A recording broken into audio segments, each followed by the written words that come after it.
Hey, what is up guys? The Wise multi-currency account is finally back for Malaysians after being forced to shut down by the Malaysian authorities about a year ago. I've confirmed this with their customer support, so I'm glad to be able to share this super useful feature where you can hold, receive, send and spend money in over 50 different currencies, which include major currencies like US dollar, Sing dollar, Hong Kong dollar, Australian dollar and so many more. And in case this wasn't clear enough, yes, this is as close as we can get to a US bank account because it is almost impossible for us to own a US bank account without traveling to the US. So having this virtual account just opens up the door towards a variety of use cases, which I will explain in just a little bit. Before I begin, if you have not signed up with Wise, feel free to use my referral link down below to enjoy a discount on your first international transfer for up to 2,500 ringgit or whichever currency you have in equivalent. You can refer to this tutorial video on how to set up and fund your account. It should be pretty simple. So without further ado, let's jump right into today's content.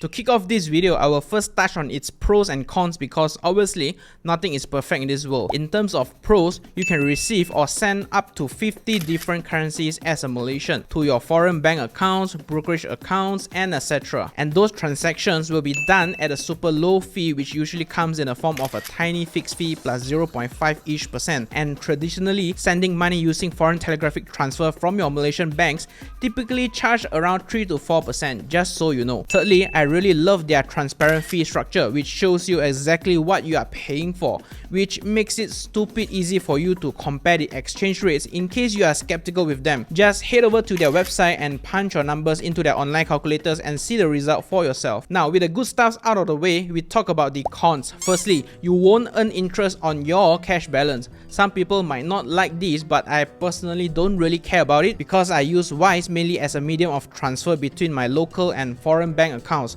So not a huge deal by all means. Next, you can only send out to 30,000 ringgit per day, and that is the equivalent of roughly 9,700 Sing or 7,100 US dollar as of the recording of this video. Again, this is not a deal breaker in my opinion. You can always send on the next day or use multiple other remittance services like Sunway Money, Big Pay or Instagram. They should be more or less the same. Lastly, you cannot hold more than 20,000 ringgit equivalent in your account, which means the aggregate amount from all of your currencies, be it US dollar, Sing dollar or whatever, cannot exceed 20,000 ringgit at any point of time for more than 7 days. I know this is a huge bummer, but it is obviously set by the Bank Negara Malaysia in order to not let them cannibalize the Malaysian ringgit. But all hope is not lost yet. You can still open a Wise business account which does not have a holding limit. So if you have a SSM registered business in Malaysia, then obviously you can take advantage of this at a very tiny fee.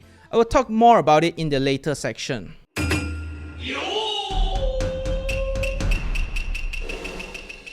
Now, let me show you how to set up your multi-currency account. And just so you are not confused, multi-currency account, balance, borderless account, they are all referring to the same thing. You can do that by logging into your Wise account either on your smartphone or your computer. I personally prefer to do it on my computer. On the left hand side, under the balances, click open a balance. You can choose any of the currency that you want, then click confirm. Once you have done it, you should be able to see it immediately on the left hand side under balances. As you can see, my US dollar and Sing dollar balance. What you need to do now is to retrieve your account details. Click into it and you should end up getting this information showing both inside the US and outside the US. Now, just to make it clear, inside the US means you will be sending US dollar to and from this Wise USD balance to your USD bank account or your broker in USD. So this will be the main account information that you are gonna use most of the time. Whereas for outside the US, this is mainly for you to receive transfers from non-US dollar account to your Wise US dollar balance. You can choose to ignore this because I will show you how to fund your Wise USD balance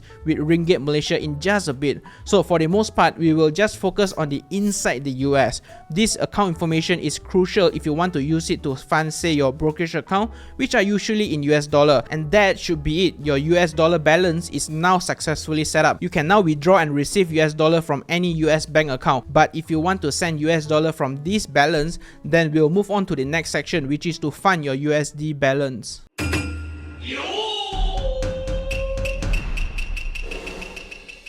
So to fund your USD balance, on the left, click into your USD balance and then at the top section, click add. You will land on this page asking you how much do you want to add. For the purpose of this demo, I will show you how to fund it with 25 US dollars. Type 25 or whichever amount you want to fund it, and then at the drop down menu below, choose paying with Malaysian Ringgit MYR. You will be able to see how much you need to pay in Ringgit terms. Once okay, just click continue. What's the reason for your transfer? Just simply choose whichever fits you the best. I will choose pay for goods and services, then submit. You will be asked how would you like to pay. So we have two options here, easy transfer and low cost transfer. I would highly recommend you the first option, pay with online banking, just because it is faster and easier for most of us. Then click continue to payment. At this point, you are checking out your card just like you would on Shopee or Lazada, so choose whichever bank you want to pay from.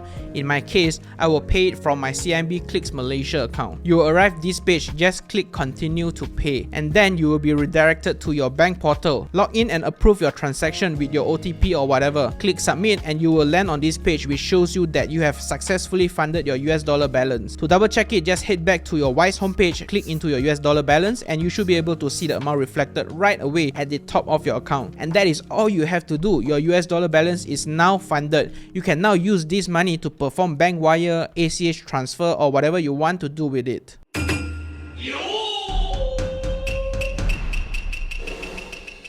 Now let's talk about the Wise Business Account, which is a feature that any small to medium enterprises can use to manage their international invoices, vendors, and employees in more than 70 countries. Integrated with accounting software such as Xerox or QuickBooks, and get unlimited bank account details in 10 different currencies with no holding limit. And all of that feature comes at a very low one-time fee of 16 Great Britain pound or roughly 120 ringgit only. But most importantly, I know that most of you watched until this section because you wanted to go around the 20,000 ringgit holding limit. Yes, you can do that, but you will need to have a SSM registered business entity. If you are a Malaysian, feel free to check out this video where I show you how to register for a sole proprietorship with SSM and everything you need to know about it. I will go through the setup very quickly later, but keep in mind that when you are registering for Wise Business for the first time, they did not specifically ask for any of your SSM details, but they did say that they could ask for more details about you or your business in the future via email.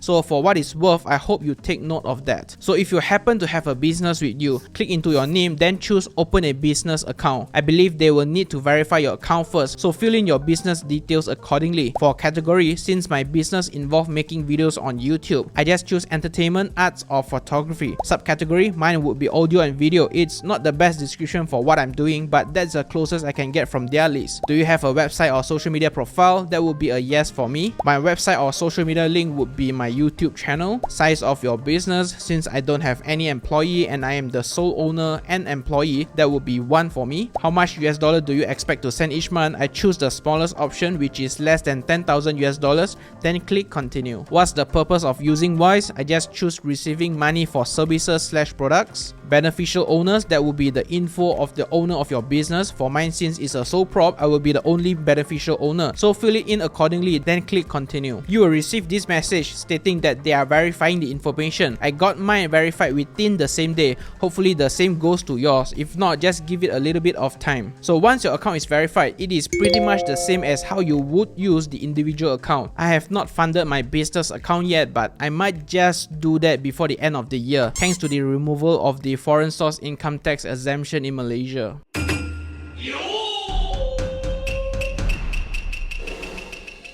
So I've pretty much covered everything essential with regards to the Wise multi-currency account, but I know for sure a lot of you will be asking me about funding Interactive Brokers account using this Wise account. I am still experimenting as of the recording of this video, so give me a little bit of time. I will update you guys once I have tested enough and sorted out things to give you guys a more wholesome guide to use Wise with Interactive Brokers account. In the meantime, feel free to explore things on your own, but just a little bit of caveat to keep in mind. I've asked IBKR customer support and they say that sometimes Wise may not be the best option to fund IBKR from their experience, because Wise might have some missing information here and there sometimes, which can potentially delay your funding process by a few weeks. So for what it's worth, do it at your own risk or wait for my update video on that. Okay, that is all for today's video. If you have found some value from it, I would would greatly appreciate a little thumbs up for the YouTube algorithm. Thank you very much for watching. Stay safe, stay invested, and as usual, I will see you in the next one.